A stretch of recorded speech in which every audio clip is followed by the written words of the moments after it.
এখানে কথা বলা যাবে না, বসুন। কেমন আছেন আপনারা?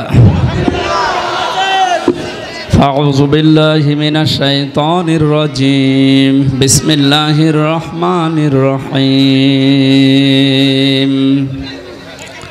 ফাআম্মা মান উতিয়া কিতাবাহু বিয়ামিনিহি ফায়াকুলু হাউম ইকরাউ কিতাবিয়া ইন্নী যানানতু আন্নী মুলাকিন হিসাবিয়া ফাহুয়া ফি ঈশাতির রাদিয়া ফি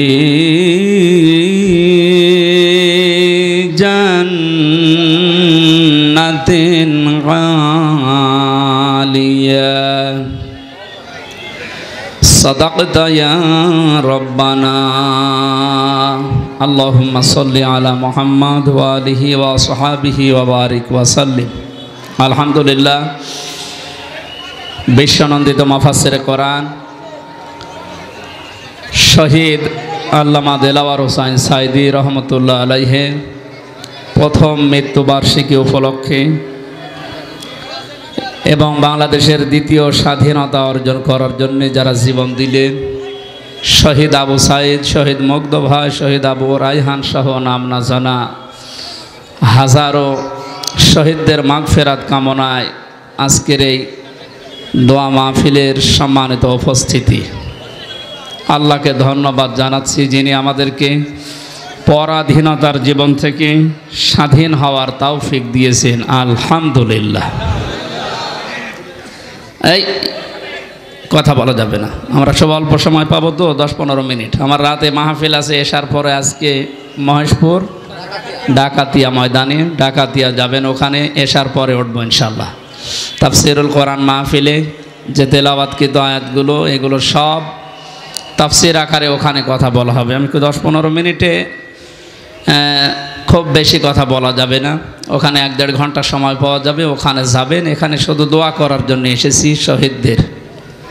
কোরআনে কারিমে আল্লাহ জানিয়েছেন, ওয়ালা তাকুলু লিমা ইউকতালু ফি সাবিলিল্লাহি আমওয়াত বাল আহইয়াউন ইনদা রাব্বিহিম ইরযাক বাল আহইয়াউ ওয়ালাকিন লা তাশউরুন। খেয়াল করেন, এই কথা বলেন কেন? ইশারায় করেন, এই কথা বলবেন না। কোরআনের কথা যে যত অ্যাক্টিভ হয়ে শুনবে, কোরআন তাকে তত তাড়াতাড়ি হেদায়েতের পথ দেখিয়ে দেবে। এই জন্য আমরা এখানে এসেছি শুধু ইয়ারকে আড্ডা করার জন্যে, একটা উদ্দেশ্য নিয়ে এসেছি। যারা আমাদেরকে স্বাধীনভাবে চলার মতো একটা ব্যবস্থা করে দিলেন, যে আল্লাহ দয়া করে তার কাছে আমরা দোয়া করব এই শহীদদের রুহের মাগফিরাত কামনায়। এটা বড় দাবি অনুষ্ঠান একটা। আল্লাহর কোরআনে আল্লাহ ঘোষণা দিয়ে জানিয়ে দিলেন, তোমরা যারা বলো যে মারা গেছে শহীদেরা, এ কথা বলবা না। মানুষ কথা বলে কি দিয়ে? মুখ দিয়ে। কি দিয়ে বলেন তো? ওয়ালা তাকুলু, সবাই, কেউ বলবা না এ কথা। আল্লাহ বলেন কেউ বলবা না এ কথা। ফি সাবিলিল্লাহি আমওয়াত, যারা আমি আল্লাহর রাস্তায় জীবন দিয়েছে মারা গেছে, এই কথা বলবা না যে মরে শেষ হয়ে গেছে। না, বাল আহইয়াউন ইনদা রাব্বিহিম বাল আহইয়াউ ওয়ালাকিন লা তাশউরুন, বরং তারা জিন্দা, জীবিত, কিন্তু তোমরা এটা বোঝো না, টের পাও না। তাহলে আমরা কথা বললাম মুখ দিয়ে। আল্লাহ এই কথা নিষেধ করলেন যে এই কথা কেউ যেন বলা কওয়া না করে কোনো অনুষ্ঠানে, কোনো জায়গায়, কোনো দোকানে বসে, যে যারা যারা শহীদ হয়েছে এরা মারা গেছে। এই কিছুদিন আমরা দেখছি কিছু কুচক্রী মহল কথা তুলছে যে শহীদ আবু সাইদ, শহীদ মুগ্ধ, শহীদ আবু রায়হান সহ এরা শহীদ হয়নি। তো আবার কি মৃত্যুবরণ করে শহীদ হয়েছে কিনা আপনাকে দেখানো লাগবে। কি করে মারা গেলে শহীদ হয় ওইটা আপনি জানেন? টেন্ডারের টাকা ভাগাভাগি করতেছে, মরে গেছে, ওদের নামের আগে দেখি আমরা শহীদ লিখা। আল্লাহকেই বিশ্বাস করে না এরকম মানুষের নামে কবরে দেখি লেখা আছে। আমি ব্রাহ্মণবাড়িয়ার রাস্তা দিয়ে আসার সময় দেখলাম শহীদ ধীরেন্দ্রনাথ চন্দ্র, নাম দেখেই বোঝা যাচ্ছে যে কয় নম্বর শহীদ, অথচ শহীদ আবু রায়হানকে এরা শহীদ মানতে রাজি না। কি করলে আপনি শহীদ বলবেন বলেন তো? জালেমের বিপক্ষে যারা অবস্থান নেয় এরা পৃথিবীতে শহীদ না হলে শহীদ হবে কে? নবীজি জানিয়েছেন দেওয়াল চাপা পড়ে মরে গেলে শহীদের মর্যাদা পায়, পানিতে ডুবে মারা গেলে শহীদের মর্যাদা পায়, পাহাড়ের উপর থেকে পড়ে গেলে শহীদের মর্যাদা পায়, আগুনে পুড়ে পড়লে শহীদের মর্যাদা পায়, অ্যাক্সিডেন্ট করে মরলে শহীদের মর্যাদা পায়। আর এরা জালেমের বিপক্ষে জীবনটাই দিয়ে গেল, এখন আপনি শহীদ বলতে রাজি না। কোরআনে কারিমের কোনো কথা যদি কেউ বিশ্বাস করে না এমন না, যদি শোনার পরে মন খারাপ করে ওর পেছনের আমল আখলাক আল্লাহ সব নষ্ট করে দেয়। এটা তো আমি বানালাম নাকি? সূরা মুহাম্মদের 9 নম্বর আয়াতে আল্লাহ জানিয়েছেন আমি আল্লাহর কোরআনের কথা মানে না এমন না, যদি কেউ শোনার পরে মন খারাপও করে আং তাহবাতা আমালুকুম, ওর পেছনের সব কাজকর্ম ভালো কাজ নামাজ রোজা হজ যাকাত যা করেছিল সব আমি আল্লাহ নষ্ট করে দেব। সুতরাং এ কথা কেউ যেন বলবেন না আজকে থেকে যারা শহীদ হয়নি মারা গেছে, এমনি না। শহীদের মর্যাদা অনেক বেশি। যেহেতু মানুষ মুখ দিয়ে কথা বলে এই জন্য আল্লাহ মুখের উপরে আগে 144 জারি করে মুখ বন্ধ করে দিয়েছেন, কথা বলবে না মুখ দিয়ে, বিশেষ করে শহীদের ব্যাপারে। দ্বিতীয় নম্বর মানুষ ধারণা করে, ধারণা করে কি দিয়ে? অন্তর দিয়ে। কি দিয়ে বলেন তো? কোরআনে কারিমে আল্লাহ পাক অন্তরের উপরেও একটা মোহর লাগিয়ে স্টিকার লাগিয়ে দিয়েছেন, অন্তর দিয়েও ধারণা করা যাবে না। ওয়ালা তাহসাবান্নাল্লাযীনা কুতিলু ফি সাবিলিল্লাহি আমওয়াতা বাল আহয়াউন ইনদা রাব্বিহিম ইরযাকুন। এটা সূরা আলে ইমরানের ভেতরে আছে, আগের আয়াতটা সূরা বাকারার ভেতরে ছিল।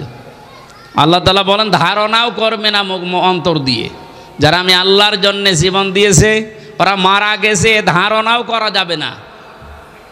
বরং তারা জীবিত, এবং জীবিত থাকলে মানুষ যেহেতু খায়, আমি আল্লাহ নিজে তাদেরকে রিজিক দেই। এনার নাম কি আমি জানি না, এ লোক মোহাম্মদ আমিনুর রহমান। উনি এখন যদি মারা যায়, যদি ঈমান নিয়েও মারা যায়, কবরে দিয়ে দেবেন, শুয়ে থাকবে, ঘুমিয়ে পড়বে, কিয়ামতের আগে যখন ফৎকার দেওয়া হবে সিংহায় ওই দিন উঠবে, এর আগে পরে আর কিছু নেই। কিন্তু যদি শাহাদতের মরণ পায় শহীদ আবু সাঈদের মতো, শহীদ আবু রায়হানের মতো, মুগ্ধর মতো, আল্লামা দেলাওয়ার হোসেন সাঈদীর মতো শাহাদতের মরণ পেলে এ মানুষটা ঘুমাবে না, কবরে যাওয়ার পরে ও জিন্দা, আল্লাহ নিজে ওকে খাওয়াবে। তাই সাজিয়া বাজারের এই খাবার নাকি? আল্লাহ নিজে জান্নাতের খাবার তাকে খাওয়াবে মাছের কলিজা দিয়ে। কোরআনে কারিমে এই কথা আল্লাহ দিয়েছেন, হাদিসে নবীজি জানিয়েছেন। শহীদ হয়েছে এই জন্যে বলছি, জেলখানায় মরহুম শহীদ আবু আল্লামা দেলাওয়ার হোসেন সাঈদী রহমতুল্লাহ আলাইহি, ওনার সাথে আমি 3টা বছর যেহেতু ছিলাম, উনি 4 নম্বরে, 1 নম্বরে, আমি 4 নম্বরে, পাশাপাশি একদিন দেখা হয়েছিল। কারণ আমাদের 24 ঘন্টা তালামা লাগানো থাকতো, বাইরে যেতে দিত না। চিকিৎসার জন্য একবার নিয়ে এসেছিল 2 নম্বর জেলে, দাঁতের জন্য আমাকেও নিয়ে গেল, যে দেখি মুরব্বির চিকিৎসা চলছে। ওই দিন একটু কথা হয়েছিল 10 মিনিট মতো। জেলার সুপার ওই সময় যারা কথা বলতে পারে নাই, এখন তারা কিন্তু আপনি ইউটিউবে দেখেন সব মুখ খুলছে। ওনাকে জেলখানা থেকে বের করে নিয়ে যাওয়ার পেছনে উপর থেকে যে কলকাঠি নাড়িয়েছিল যে ওনাকে আসলে চিকিৎসাধীন অবস্থায় মারা গেছে, এটা মিথ্যা কথা, ওনাকে মেরে ফেলা হয়েছে।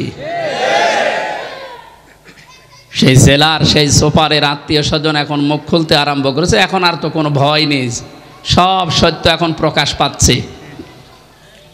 ওখান থেকে বের করতে হলে সিগনেচার নেওয়া লাগে, হাতে পায়ে বেড়ি লাগিয়ে দড়ি মাজায় দিয়ে এরপরে বের করা লাগে, চিকিৎসার জন্য হলেও। এই জন্য আমার কঠিন কঠিন রোগ হওয়ার পরও আমি বললাম না, এইভাবে যাওয়ার চাইতে ও এখানে ধুইকে ধুইকে মরে যাওয়াই ভালো। কিন্তু ওনাকে অর্ডার দিয়েছে যে আপনাকে আমরা চিকিৎসার জন্য নিয়ে যাচ্ছি, মুক্ত করে দেওয়া হবে নির্বাহী আদেশে। প্রধানমন্ত্রী যিনি পালিয়ে গেছেন উনি নির্বাহী আদেশে আপনাকে মুক্তি দিয়ে দেবেন, এই কথা বলে ওনারে নিয়ে গেছে। এই কারণে শেষে দেখবেন ওনার মুখে একটা হাসি ছিল। উনি মনে মনে করছিল আমি আমার পরিবারের কাছে যাচ্ছি, এই কারণে হাসি দিয়েছিল। ঘনক্ষরও জানতে পারে না যে এরা ষড়যন্ত্র করে আমারে ইঞ্জেকশন দিয়ে মেরে ফেলবে। সুতরাং এই ময়দান থেকে ওনার নামে দোয়া করার আগে আহ্বান জানাচ্ছে, এটা যেহেতু রেকর্ড হচ্ছে, যারা ওনার এই মৃত্যুর জন্য দায়ী প্রত্যেকের বিচার ওনার ওই ট্রাইব্যুনালেই করা দরকার। হ্যাঁ, আমরা রাজি আছি না? বিশেষ করে ডাক্তার মোস্তফা জামান সহ এর আগে আরো 2 জন আছে, আমি দেখলাম পালাইছে, তাকে বন্দি বিনিময়ের মাধ্যমে নিয়ে আসা লাগবে। কিসের পালানো? মানুষের উপরে জুলুম নির্যাতন করে, বিশেষ করে আয়না ঘরের ভেতরে যাদেরকে রেখেছিল এর সাথে যারা জড়িত, একটাকেও কোনো ছাড় নেই। বলে মাফ করে দিন। মাফ করে দিন মানে কোন জালেমকে যদি মাফ করে দেওয়া হয় তাহলে মজলুমের উপরে এটা অবিচার হয়। কারণ আপনি তো ওই জায়গাতে টের পাননি, আপনি তো স্ত্রী পুত্র সন্তান আদি মা বাপ নিয়ে ভালোই খাচ্ছেন ঘুরছেন। আর ওই লোকটা যে 9 বছর 8 বছর 12 বছর মাটির নিচে, এইদিকে 1.5 হাত এদিকে 1.5 হাত, ও জানেও না যে দুনিয়া বলে কিছু আছে।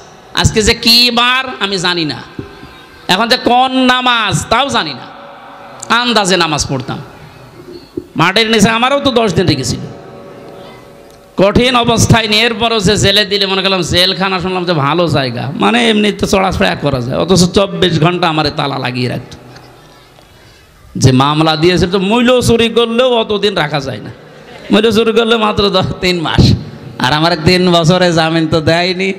সিএমএম কোর্টে মানুষের জামিন হয়ে যায় মামলায়, জজ কোর্টে হয়নি, সিএমএম কোর্টে হয়নি, হাইকোর্টেও 1 বার 2 বার 30 বার মামলা তুলেছে।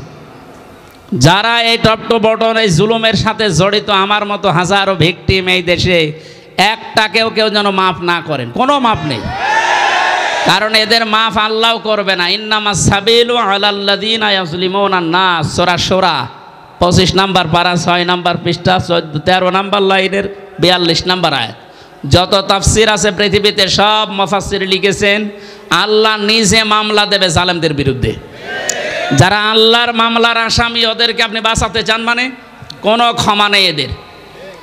যারা আমাদের কোরআনের পাখিকে শাহাদত বরণ করিয়েছে তাদেরকেও এভাবে, তাদের তো আর শাহাদত বরণ হবে না, কারণ জালেমদেরকে আল্লাহ হেদায়েত দেয় না। আল্লাহু লা ইয়াহদিল কওমাজ জালিমিন। মৃত্যুর যে শাস্তি আছে, মার্ডারের পরিবর্তে মার্ডার করা, ওদেরকে এইটা করা ছাড়া কোনো বিচার নেই। এই জন্যে জালেমদের কোনো মাফ নেই। জালেমদের মাফ করে দেওয়া মানে আপনি ব্যারিস্টার আরমানের স্ত্রীকে কি জবাব দেবেন? সে 8-9 বছর স্বামী ছাড়া ছিল, একা, আপনি থাকতে পারবেন? আপনার মেয়েকে জিজ্ঞাসা করেন, আপনার বউকে জিজ্ঞাসা করেন, মাফ করে দেন, মাফ করে দেন মানে। আমান আজমের স্ত্রী, সে অন্য জায়গায় অলরেডি বিয়ে করে ফেলেছে। আমারও তো সে অবস্থায় ছিল, এই অবস্থায় কি ম্যাডাম একা থাকতে পারবে? শেষ পর্যন্ত আমারও মনে হয় বাদ দেওয়া লাগতো। যাক, আল্লাহ ইচ্ছা করে হোক, দয়া করে হোক, যেভাবে হোক জালামের পতনটা ঘটিয়ে আমাদেরকে আবার মুক্ত বাতাসে কোরআনের কথা, দিনের কথা বলার একটা পরিবেশ আল্লাহ তৈরি করে দিয়েছেন। এখন বাকি দেখতে আছে এই যে অরাইতান নাসা ইয়াদখুলুনা ফি দীনিল্লাহি আফওয়াজা। আল্লাহর কোরআনের ঘোষণা, যখন আল্লাহর সাহায্য আসে তখন আপনি বিজয় দেখতে পাবেন। যেহেতু বিজয় দেখতে পেয়েছি, দলে দলে মানুষ ইসলামে প্রবেশ করবে, এইটাও আমরা এখন দেখতে পাচ্ছি। কোরআনের যারা কর্মী, কোরআনের যারা খাদেম, একামতে দিনের দায়িত্ব এদেশে যারা পালন করে, ডাক্তার শফিকুর রহমান থেকে শুরু করে, এনাদের সর্বোচ্চ চেষ্টা এবং মেহনতের কারণে আজ এই দেশে হাজার লক্ষ লক্ষ মানুষ, দাওয়াত দেওয়া লাগছে না, তাদের অ্যাক্টিভিটিস, তাদের কাজ কারবার দেখে এমনি মানুষ ইসলামে চলে আসছে। এ ধারাবাহিকতা রক্ষা করা লাগবে। এবং আন্তর্জাতিক কিছু ষড়যন্ত্র চলছে, কোনো গুজবে কান দেওয়া যাবে না। এখনও দল নিয়ে, পদবি নিয়ে, এই নিয়ে মারামারি করার সময় আসেনি, এখনও সতর্ক থাকা লাগবে। সূরা হাক্কাত থেকে যে আয়াতগুলো পড়লাম 20, 21, 22, 23, এগুলো তাফসীর আকার আমি ডাকাতিয়ার ওই ময়দানে এসার পর থেকে আজকে শুরু করব। এখন আর 5-6 মিনিট আছে আজানের, কথা বলা মনে হয় ঠিক হবে না,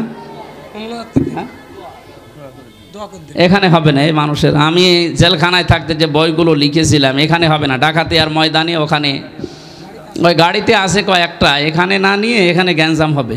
যদি পারেন ওখান থেকে বইটা নিয়ে স্ত্রীকে পড়াবেন, মাকে পড়াবেন, মেয়েকে দেবেন, কাজে লাগবে। পারিবারিক জীবন নিয়ে লিখেছি। জেলখানায় তো অধিকাংশ মানুষের মামলা দেখলাম এ পারিবারিক জীবন নিয়েই।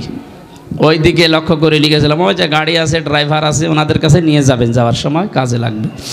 আমি রাতের তাফসিরের জন্য সবার কাছে দোয়া চাই, আপনাকে দাওয়াত দিয়ে এখন শেষ করছি মোনাজাতের মাধ্যমে। আমার শ্রদ্ধাভাজন এখানে যে চাচা একজন মারা গেছে কিছুদিন আগে, আমি জেলখানা থেকে মনে হয় জেলে থাকার সময় মারা গেছে, কি নাম যেন, আব্দুল হান্নান। ওনাকে আল্লাহ যেন জান্নাতের সৌচ্চ মাকাম দান করেন, আল্লাহুম্মা আমিন। এই মোনাজাতটা করেন, এটা মোনাজাতের জন্য এসেছি।